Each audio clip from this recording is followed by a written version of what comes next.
성경에서 경외함이라고 할 때는 하나님을 경외하는 것을 의미합니다. 하나님을 경외한다는 말은 하나님을 두려워한다는 것입니다.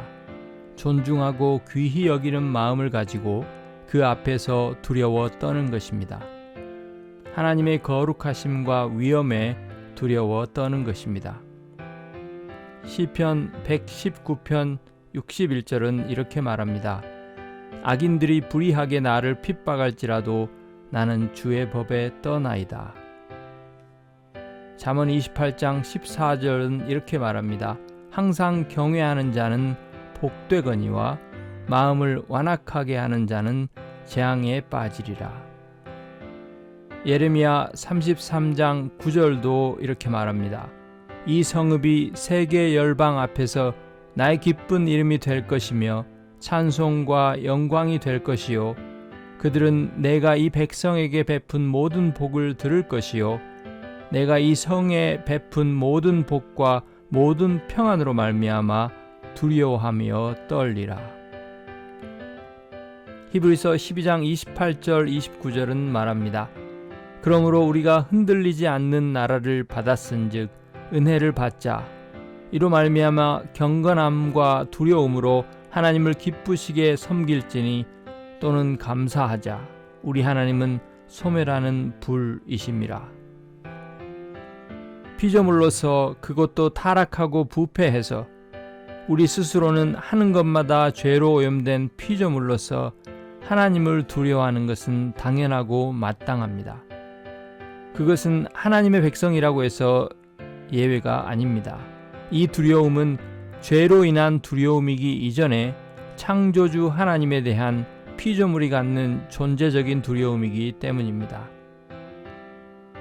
하나님 앞에서는 하늘의 별도 깨끗하지 못하고 하늘의 천사도 눈을 가리운다고 성경은 말합니다.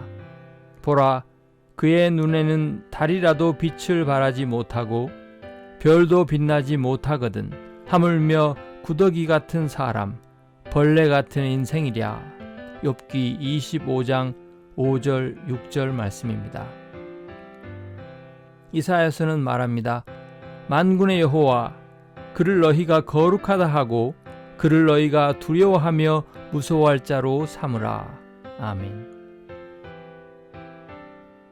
그러므로 그리스도의 복음을 지속적으로 왜곡하면서 하나님의 사랑을 빙자해 하나님의 은혜를 호색거리로 바꾸는 죄지을 기회로 삼는 자들은 조심해야 합니다.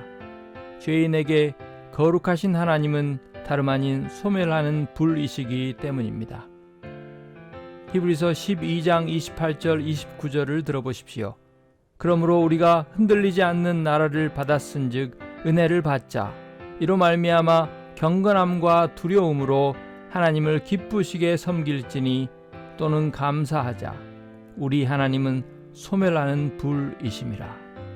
은혜를 받는 것과 은혜를 받은 자들의 삶의 모양을 보십시오. 경건함과 두려움입니다. 히브리서는 신약 성경의 서신입니다. 예수 그리스도의 승천 이후에 기록된 성령으로 말미암아 세워진 교회에 보내어진 서신입니다. 여기서 하나님을 여전히 소멸하는 불로 이야기를 합니다. 그리고 그렇기 때문에 신약 성경을 사는 하나님의 백성은 오히려 은혜를 받은 하나님의 백성이기에 더욱더 경건함과 두려움으로 하나님을 기쁘시게 섬기자고 이야기합니다. 오늘날 우리 주변에는 구약 시대에는 하나님을 두려워해야 했지만 신약 시대에는 더 이상 하나님을 두려워하지 않아도 되는 것처럼 믿고 또 그렇게 살아가는 교인들이 얼마나 많이 있는지 모릅니다. 하나님에 대한 이런 치명적인 오해와 성경에 대한 피상적인 이해에 따른 하나님에 대한 잘못된 세대주의적인 구분이 오늘날 만연해 있습니다. 이로 인해 개인과 가정, 교회와 사회에 만연한 폐해는 우리의 상상을 초월합니다. 하나님을 경외함에 대한 이런 생각이 얼마나 비성경적인지는 누구라도 성경을 조금만 신경 써서 읽어보면 금방 확인할 수 있습니다. 하지만 신약과 구약 시대에 따라 하나님이 달라진 것처럼 여기는 것이 이런 생각의 가장 치명적인 오류 가운데 하나입니다. 과연 성경이 그렇게 말하고 있습니까? 신약 성경은 정작 이 부분에 대하여 그럼 무엇라고 말하고 있는지 우리 한번 확인해 보아야 되지 않겠습니까? 성령께서 칭찬하신 사도행전 17장의 베레아 사람들처럼 성경을 펴서 과연 그런지 살펴야 하지 않겠습니까? 성령께서 이 사람들을 칭찬했습니다. 이 사람들은 사도 바울의 가르침조차 하나님의 말씀을 펴놓고 자신들에게 새로운 가르침이었기 때문에, 하지만 성경에 부합한 가르침이었기 때문에 성경을 펴놓고 과연 그러한가 살폈다고 이야기하고 성경을 날마다 상고했다고 합니다. 그리고 그것이 다름 아닌 하나님의 말씀에 부합한 것을 확인하고 예수 그리스도를 주로 영접하지 않았습니까? 그리고 성령께서 이런 베레아 사람들을 칭찬하고 계십니다. 무슨 말입니까? 우리 역시 그렇게 해야 한다는 것입니다. 그래서 이 시간에는 신약 성경의 몇 곳을 예로 들어서 하나님에 대한 이런 이해가 얼마나 반성경적이고 반복음적인, 우리가 속히 버려야 할 생각인지를 보도록 하겠습니다. 사도행전은 승천하신 그리스도께서 성령을 보내사 하나님 나라의 복음을 전파하시고 사도들과 선지자들의 터 위에 그리스도를 모퉁이 돌로 하는 하나님이 거하시는 전으로서의 교회를 세워가시는 것을 기록한 책입니다. 신약시대 그리스도의 몸된 교회들의 모범과 표본입니다. 여기에서 우리는 사도와 선지자들의 터 위에 그리스도께서 세워가시는 자신의 몸된 교회의 공통되고도 중심적인 표지들을 여러 가지를 볼 수가 있습니다. 그 중에 오늘 우리가 살펴보는 주제와 관련하여서 세 가지를 우리가 이야기할 수 있습니다. 첫째는 회심자들입니다. 회심자들이 있었습니다. 예수를 주로 영접하고 예수 그리스도의 복음을 영접하는, 그래서 그리스도를 따르는, 그리스도를 전적으로 주로 모시고 따르는 회심자들이 있었습니다. 두 번째로 이들에게는 자신의 구원에 대한, 예수 그리스도로 말미암아 받은 구원에 대한 하나님의 뜻에 대한 분명한 이해와 확신이 있었습니다.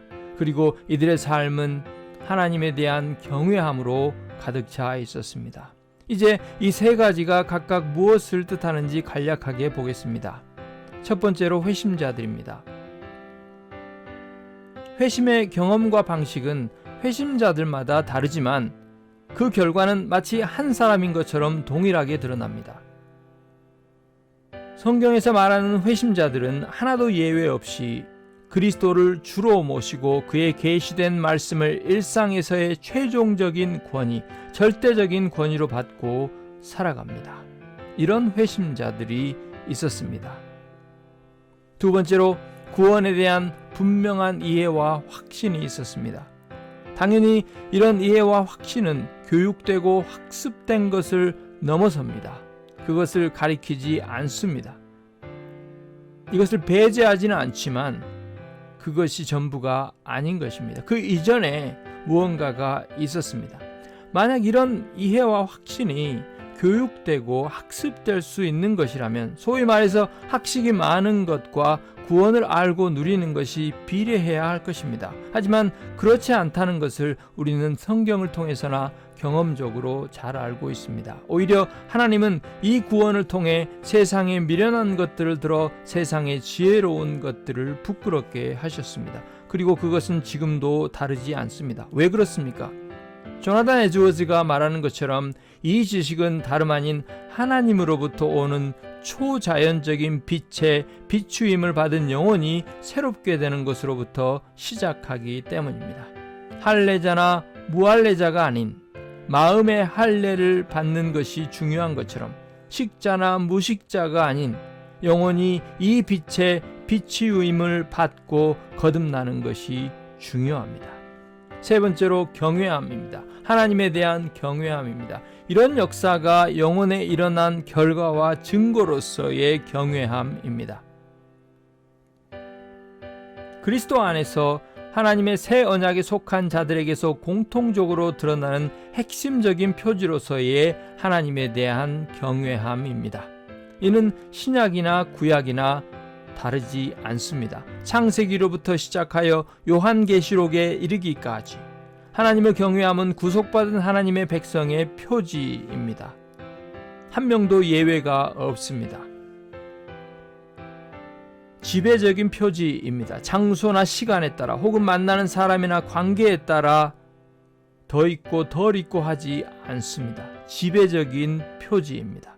복음과 성령으로 거듭난 영혼의 표지로서 예외가 없습니다. 예레미야 32장 40절은 이렇게 말합니다. 내가 그들에게 복을 주기 위하여 그들을 떠나지 아니하리라 하는 영원한 언약을 그들에게 세우고 나를 경외함을 그들의 마음에 두어 나를 떠나지 않게 하고. 우리가 새 언약에 대한 예언이라고 알고 있는 하나님의 말씀입니다. 하나님께서 영원한 언약, 하나님이 그들을 떠나지 않을 뿐 아니라 이제 그들로 하여금 구약의 이스라엘 백성과 달리 하나님을 떠나지 않게 하는 하나님의 장치, 하나님의 사랑의 장치를 이야기하는데 무엇입니까? 나를 경외함을 그들의 마음에 심어 그들의 마음에 두어 나를 떠나지 않게 하겠다고 이야기합니다. 그래서 이 언약이 영원한 언약이 되는 것입니다. 하나님만 신실하게 우리 곁에 계시는 것이 아니라 이제 언약에 참여한 우리 역시 하나님의 백성 역시 하나님의 신실함에 참여하여 하나님을 떠나지 않는다는 것입니다. 그 표징이 무엇입니까? 그 DNA가 무엇입니까? 하나님을 경외함입니다. 하나님이 친히 심어주신다고 이야기하시지 않습니까? 이것이 바로 신약교회의 특징입니다. 신약교회의 필수적이고 공통된 특징입니다. 영원한 언약의 DNA입니다. 사도행전과 서신들을 보면 이렇게 예수 그리스도를 주로 고백하고 스스로를 하나님 나라의 백성으로 믿고 영원한 소망 가운데 살아가는 하나님의 백성들의 성품과 삶에서 하나님에 대한 경외함은 중심적이고 핵심적인 표지임을 알 수 있습니다. 예수의 복음이 환영받고 하나님의 말씀이 흥왕하고 주의 영이 역사하는 곳마다 하나님에 대한 경외함이 그리스도의 구속이라는 찬가의 후렴과 같이 증거되고 있기 때문입니다. 사도행전 2장 43절을 보면 이런 모습이 이제 드러나기 시작합니다. 오순절에 성령께서 임하시고 많은 문도들이 하나님께로 돌이키고 나서 그들에게 임한 모습입니다. 사람마다 두려워하는데 사도들로 말미암아 기사와 표적이 많이 나타나니. 또한 사도행전 5장에 보면 비극적인 이야기이지만 하나님의 거룩하심 앞에서 죄가 어떻게 드러나게 되고 하나님께서 어떻게 교회를 보존하시는지를 확연하게 보여주는 사례가 있습니다. 아나니아가 이 말을 듣고 엎드려져 혼이 떠나가니 이 일을 듣는 사람마다 다 크게 두려워하더라. 이 두 부부가 하나님을 거스려 거짓말을 하고 성령께서 이 일에 대하여 벌하시고 심판하신 결과로서 이런 사실이 드러났고요. 이제 온 교회와 예루살렘에 이 소식이 증거되므로 온 교회와 이 일을 듣는 사람들이 다 크게 두려워하였다고 이야기합니다. 사도행전 9장 31절에서도 온 유대와 갈릴리와 사마리아 교회가 평안하여 든든히 서가고 주를 경외함과 성령의 위로로 진행하여 수가 더 많아지니라. 여러분, 하나님을 두려워함과 성령의 위로가 짝을 이루고 있는 것을 주목하여 보십시오. 또한 사도행전 19장 17절은 이렇게 말합니다. 에베소에 사는 유대인과 헬라인들이 다 이 일을 알고 두려워하며 주 예수의 이름을 높이고. 이처럼 우리가 살펴본 몇 절만 보더라도 사도행전에서 하나님의 복음이 증거되고 예수 그리스도를 영접하여 하나님의 백성 되는 사람들에게서 공통적으로 드러나는 표지가 무엇입니까? 두려워하는 것입니다. 그러나 이 두려움은 비굴한 두려움, 매를 안 맞기 위하여 움츠려드는 두려움이 아닙니다. 예레미야를 통해서 하나님께서 예언한 것처럼 하나님께서 심으신 하나님을 경외함으로 하나님께 더욱더 가까이 가도록 하는 두려움입니다. 이처럼 신약의 교회가 그 능력과 삶에 있어서 가장 정점에 다다른 모습을 특징 짓는 묘사는 다름 아닌 하나님을 경외함입니다. 그리고 교회사를 통틀어 교회가 그리스도의 복음으로 회복되고 새롭게 되고 하나님의 말씀이 흥황하는 때마다 예외 없이 동일한 모습을 대표적인 특징으로 보여왔습니다. 신자 개개인의 삶이 그랬고 그리스도인 가정의 일상이 그랬고 교회 공동체의 삶이 그렇게 드러났습니다. 과연 하나님의 자녀가 하나님을 경외함으로 이 세상을 지나가는 것은 죄인들을 하나님의 권속으로 양자 삼으신 하늘 아버지의 뜻이 분명합니다. 베드로전서는 이렇게 말합니다. 외모로 보시지 않고 각 사람의 행위대로 심판하시는 이를 너희가 아버지라 부른즉 너희가 나그네로 있을 때, 다시 말해 너희가 이 땅에 살아가는 내내 두려움으로 지내라고 이야기합니다. 과연 하나님을 경외함은 신자의 일생의 표지로, 신자의 공동체인 교회의 표지로 드러나야 합니다. 우리의 거룩이 하나님의 뜻인 것과 마찬가지로 신자가 이 땅을 나그네로 지나가는 내내 하나님을 경외함으로 살아가는 것은 이 땅에 있는 자녀를 향한 하나님 아버지의 뜻입니다. 시편 2편 11절은 이렇게 말합니다. 여호와를 경외함으로 섬기고 떨며 즐거워할지어다. 시편 119편 120절은 이렇게 말합니다. 내 육체가 주를 두려워하며 함으로 떨며 내가 또 주의 심판을 두려워하나이다. 잠언 28장 14절은 이렇게 말합니다. 항상 경외하는 자는 행복하거니와 복되거니와 마음을 완악하게 하는 자는 재앙에 빠지리라. 고린도후서 7장 1절은 이렇게 말합니다.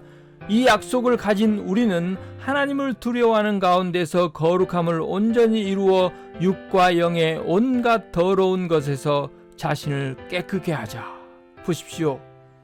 하나님을 경외하고 또 하나님의 영원의 약속을 가진 자들이 마치 요한이 요한일서를 통하여 이 약속을 가진 자마다 그리스도와 같이 자기를 깨끗게 한다고 한 그 말씀과 마찬가지로 육과 영의 온갖 더러운 것에서 스스로를 깨끗게 함으로 그리스도의 거룩하심을 그 안에서 이루고자 하는 소원이 불릴 듯 일어나게 되는 것입니다.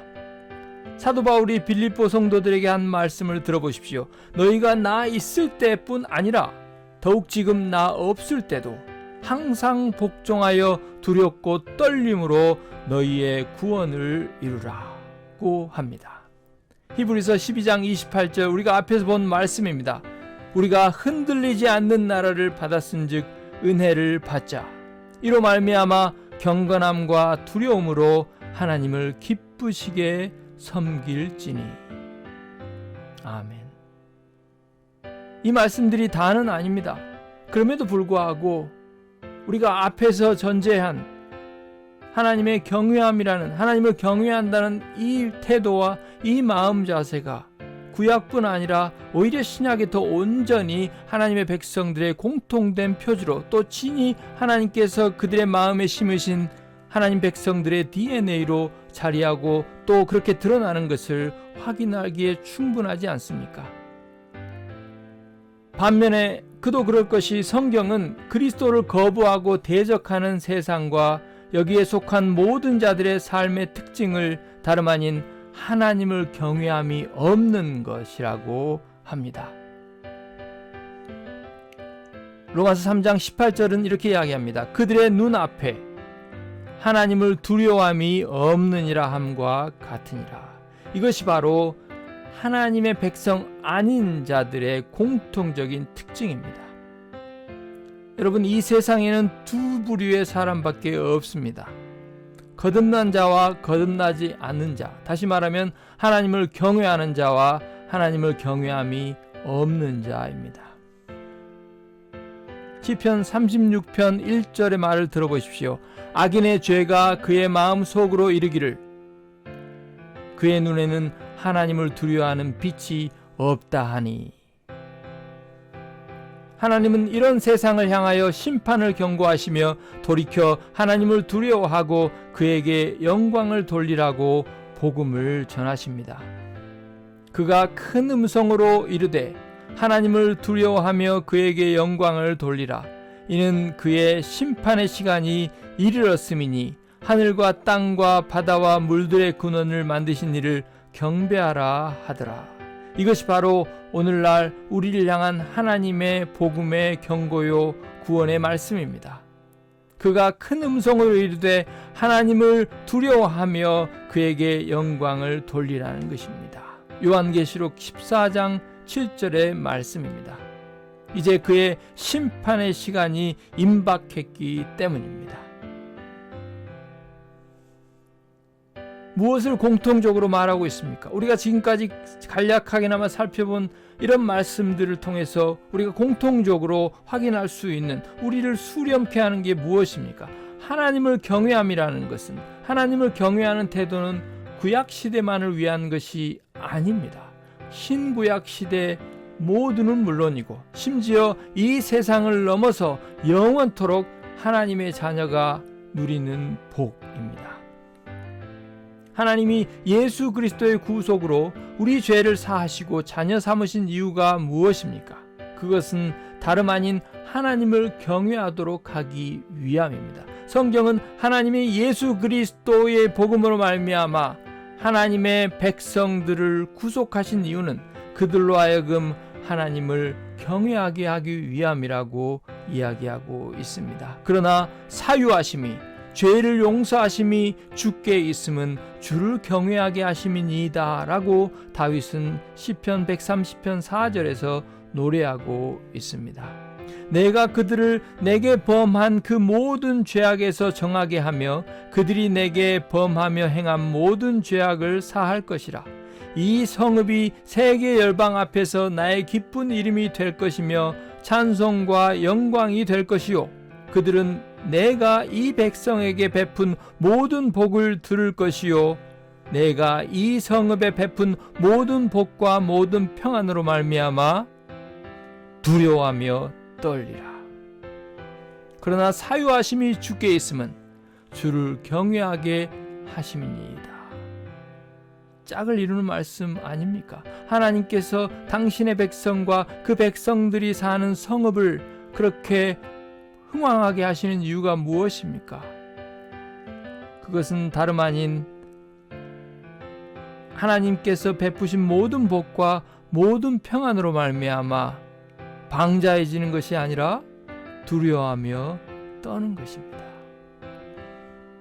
하나님은 제사보다 경외함을 기뻐하십니다. 왜 그렇습니까? 하나님을 경외한다는 것은 하나님을 알고 끊임없이 그 하나님을 의식하며 사는 것이기 때문입니다. 외경과 예배, 깨어 존중하며 하나님을 슬프게 하는 것을 두려워함으로 살아가는 것입니다.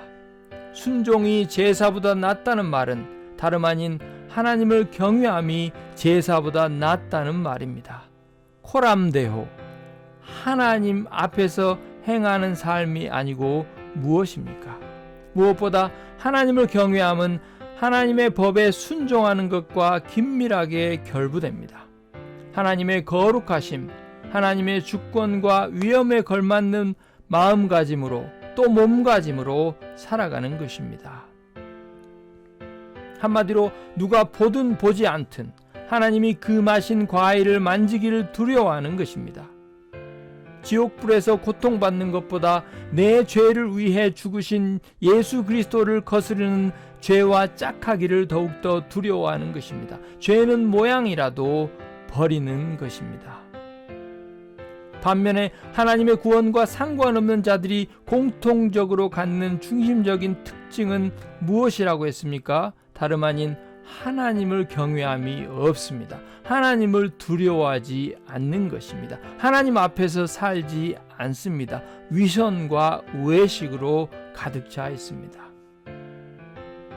입술로 뭐라고 하든, 어떻게 청산유수로 성경을 인용하며 기도하든, 사람들 앞에는 어떤 모습으로 드러나든 그의 마음 속으로는 하나님을 두려워하지 않습니다. 순간순간이 하나님을 향한 반역과 폭동입니다. 그의 눈앞에는 하나님을 두려워함이 없습니다. 이 세상에는 두 가지의 부류의 사람만이 존재한다고 앞에서 이야기를 했습니다. 하나님을 경외하는 자와 하나님을 경외함이 없는 자입니다.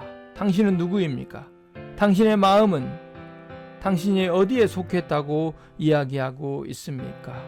교회를 다니고 세례를 받고 중직자로 살고 설교자로 목사로 살고 교회를 개척하고 하는 이런 모든 것들은 선하고 소중한 일들입니다. 하지만 그럼에도 불구하고 제가 방금 언급한 이런 모든 것들은 하나님이 말씀하시는 거듭난 하나님의 자녀로서의 핵심적이고 공통적인 표지는 아닙니다. 애굽의 술사들이 모세를 통한 하나님의 재앙 가운데 몇 가지를 흉내낸 것과 같이 필요에 따라 상황에 따라 누구나 할 수 있는 일들입니다. 하지만 하나님을 경외하는 것은 애굽의 술사들이 흉내낼 수 없었던, 오직 하나님만이 친히 영혼에 심으셔서 나타날 수밖에 없는 영생하기까지 자라는 씨입니다. 하나님을 경외하십니까? 주께서 우리를 구속하신 것은 예수의 십자가로 우리 죄를 사하시고 우리를 그의 피로 깨끗게 하신 것은 다름 아닌 하나님을 경외하게 하기 위함입니다. 이것이 바로 우리를 구속하신 하나님의 뜻이요 목적입니다. 하나님은 인생과 다르십니다. 인생과 같이 뜻하신 바를 이루시지 못하는 법이 없습니다. 내 안에 그리스도의 구속이 이루어졌다면 그 구속을 통해 하나님이 정하신 뜻 역시 이루어지는 것이고, 그것은 다름 아닌 하나님을 경외함으로 섬기고 떨며 즐거워하는 것입니다. 베드로 사도가 말한 것처럼 잠시 지나가는 이 세상을 하나님을 두려워함으로 지나가는 것입니다.